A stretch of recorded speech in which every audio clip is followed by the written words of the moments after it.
Did he make a political statement, do you think? Oh, I don't know. I'm not doing this.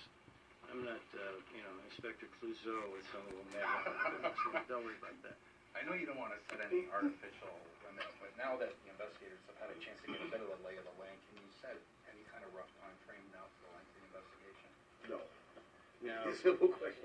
No. We want to move swiftly, but we have to get it right. As I told Tim last time, we have to get it right, and everybody's in agreement with that. You don't want to do something just to get it done and quick and have a mischarge, right? So I want to make sure we do it right.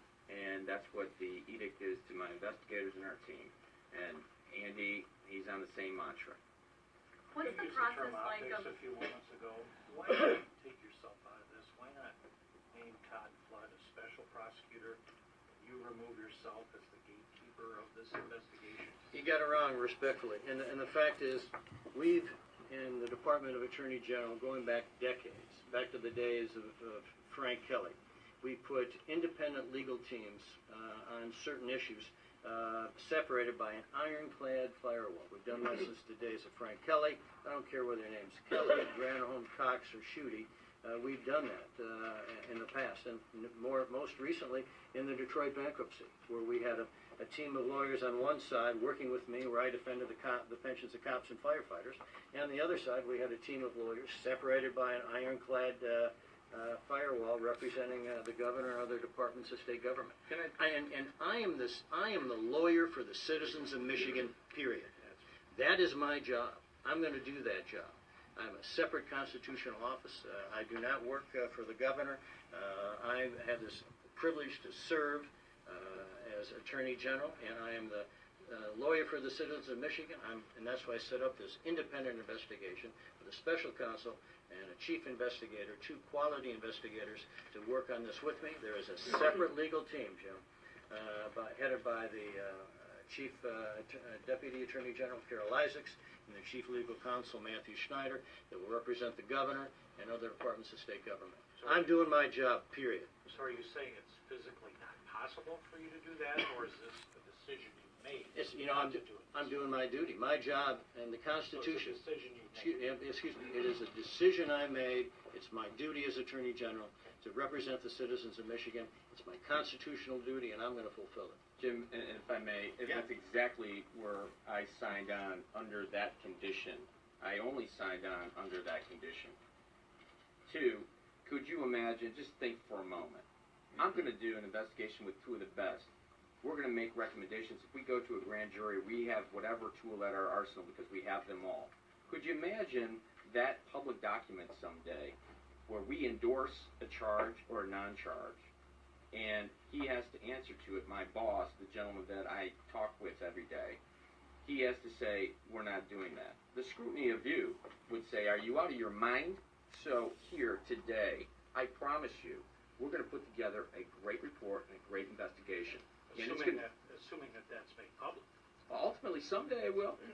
When this investigation's over, or I have a jury trial in front of 12 people, right? This will be full, complete, transparent. And I told these guys about 10 days ago when we got together, and I said, listen, if I get hit by the beer truck on the way home to Midland, you make sure that this investigation is done fully, completely, so that years, decades from now, it'll be an example that the Attorney General of the state of Michigan does investigations.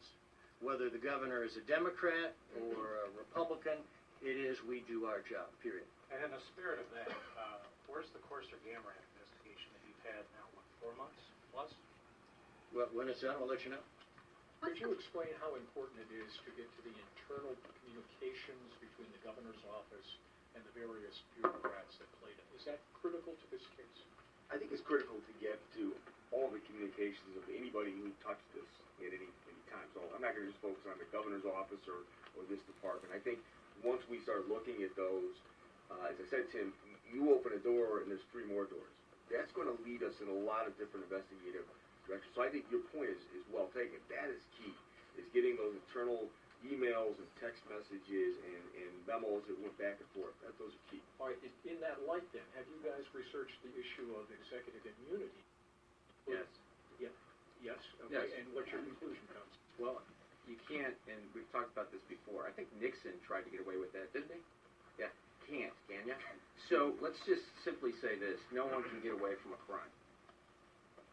What's the process like of looking through those texts and emails? Do you have everything? Are you still working on getting all of those? So again, I'm not going to get into the depth of the investigation. Andy and Ellis, they've gotten and received from us certain things. They're going at it in their very methodical way of making sure that we do it right. Because I don't want to get something and then later on have it get quashed because it violated the Fourth Amendment issue. We're doing it proper. We're going to do it right, and we're going to make sure we use all the right tools. You have a lot of, like, you've got the federal investigation here, you've got a lot of attorneys. I mean, Sure. yesterday I met the family of a 2-year-old who they say got rescued from the water. You've got that family's legal team looking into it. You've got the class action suits. Are you at all in communication with a lot of these other Yes. teams that are researching? So, yes, we've met with the feds. We've met with a wonderful, an amazing prosecutor up in Denison County, Dave Layton. Yeah, and Layton is top notch. He's a great guy, David Layton, Yeah. and really is working hard to represent the citizens of Genesee County. And he's going to, and we're going to work together with him, so we're not at cross purposes. We will make sure that we're not at cross purposes with the feds. They're their own independent agency, and they're going to, Barb McQuaid is going to do an amazing job with the federal laws. She's got that under control. But we're not going to work at cross purposes because what? There's federal crimes and state crimes. So we're going to work with the Genesee prosecutor to make sure that we properly go after the state crimes, and whatever we can assist with the feds, they're independent, of course. They will get the federal crimes. One of the questions I've been asked over the last week is, wasn't this a waste of resources to have a federal investigation and a state investigation? And when I was with the FBI, we did this all the time.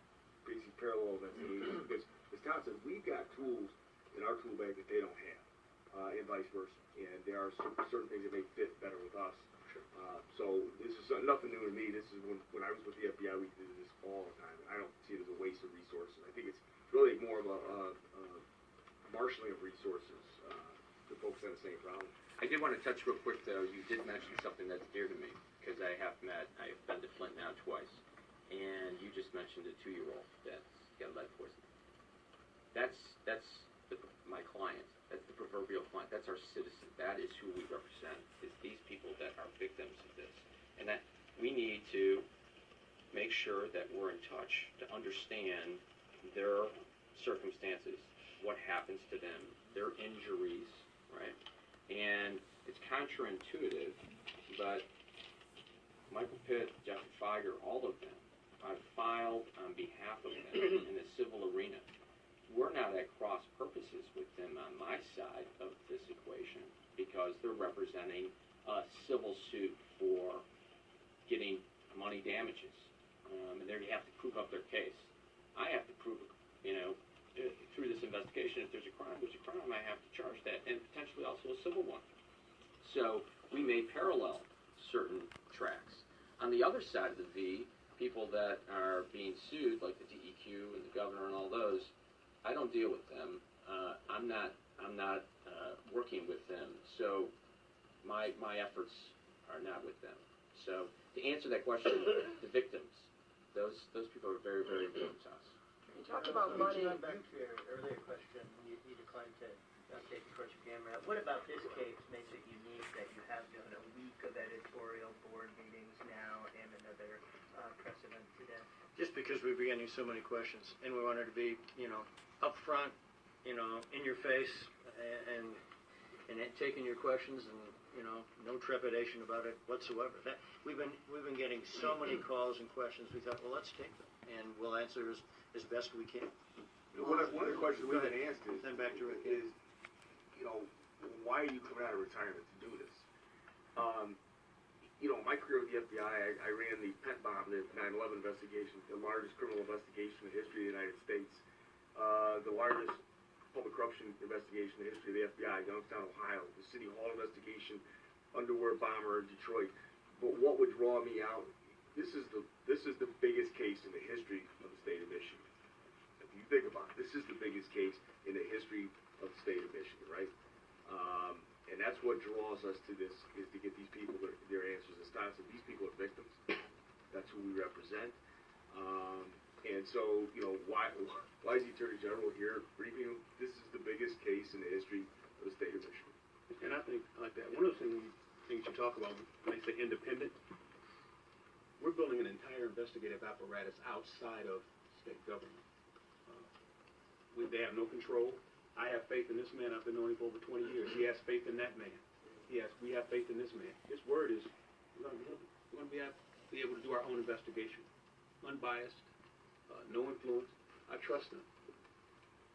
It's going to take us a little bit. We can't give you a time period, but know this, it will be thorough. Because if it wasn't, I think it's probably safe to say none of us would be sitting here. You have subpoena authority to Sure. get information out of the governor's office for junk shooting. Should the governor's office be, and including the staff, be subject to FOIA? We have a couple different questions. So number one, if and when we issue subpoenas, we'll let you know. Number two, in terms of FOIA, I think that since the Flint water crisis, the reset button's been pushed, and that I think everything's up for review. So from my standpoint, the legislature should look at FOIA and see what changes we could make and make it more open, more transparent, broader, and I would encourage the legislature to do that. I think they will. And if I may, just from a technical standpoint, we don't have a case in court right now, so we don't have subpoena power. The subpoena power we have is what is called investigative subpoena power. Investigative subpoena power, so you know, is sealed. I won't let you know about my investigative subpoena. Now, if I ask for a public, in a letter, please give me your documents, to whoever person, that's not sealed. That's just me asking, give me your documents. So, investigative subpoena, we have those tools and resources available to us now. But you won't know about those. Letters, you very well may, it's possible. But when I get into court and I have an actual court case going, and charges or an indictment, either one of two ways, by information or by indictment, a charge, then I will have open subpoena power. You talked about restitution, getting money to these families affected, but a lot of people keep asking, how do you get any money out of the city of Flint? They've got nothing. And so is a lot of this going to fall on the state? And where do you expect to be able to get money for these families, I guess? So the city of Flint isn't necessarily the pocket. So the question is, if you're only cornering me into how do you get money from blood from a turnip, I can't, right? But city of Flint is not the only pocket. Who pays restitution in this case is going to be a very big question. Are there private companies here? Do you know that? I don't know. There very well may be private companies that we go after. Who knows? There may be higher government properties. But you got to give me a chance to go out and do my investigation, to find my targets for where we will. I've been on the opposite side of this gentleman on the V, and he is taking money from my clients in restitution. I've seen it, so I know where to go, and I know how to prosecute a case, and I know how to prosecute a case against all entities where there's culpability. And where that culpability lies, and if there's restitution, we have a Victims' Right Act under the Constitution. Under the Constitution, we will invoke that, and we will do the restitution appropriately, according to law. Do you know how long the timeline goes back? Some people have talked about going back to getting information in 206. Yeah, we've taken a number of published guidelines, did our own research using our own intel analysts, and put together what we call a comprehensive guideline. And some of it does point back all the way to 06. If we have to go back that far, we will. Okay, but nothing before that. Is your sense of Well, this? we don't know. Maybe not. We don't know. We don't know yet. Yeah, you know, we may get there, and we go back another year. We just don't know. It's certainly not 2014 and 2015. No, I mean, this didn't start last week. It didn't start last month. It didn't start last year, right? What triggered this series of decisions? And as I said, it's a continuum. We got to pick out the pressure points on that continuum where we think we need to be looking at. Does that mean you're looking into the legality with the emergency manager law in itself? Well, the legalities, I want to follow that question. Are you saying... The Constitution, I guess people argue it's against the Constitution. I'm not looking into that. I'm looking at the person that did a criminal act or a civil act, right? I'm not here to take away the emergency manager law. That's not my charge. That's for the courts. The courts make. Yeah, my charge is to find out who's culpable for this if there is a crime. class action suit, this subpoena that's due, I think, in about 3 weeks, it's pretty broad in its scope. Like, do you challenge that in any way? Dan, let me just help you here. That is that's a different side of the conflict. All that is being determined by the Chief Deputy Attorney General, Carol Isaacs, and the Chief Legal Counsel. That's a firewall, ironclad, that we manage with a very experienced ethics counselor here at the Department of Attorney General. You'll have to ask them. That's not our book of work. Can we say, have you started interviewing the government officials that are? I'm not gonna get into my investigation. I think certain things, certain times, you will see, but I'm not here to telegraph, who I'm going to be talking to. But I would be comfortable to say that there's gonna be obvious tells out there where people are scrambling for attorneys and the like, but I can't really get into my investigation.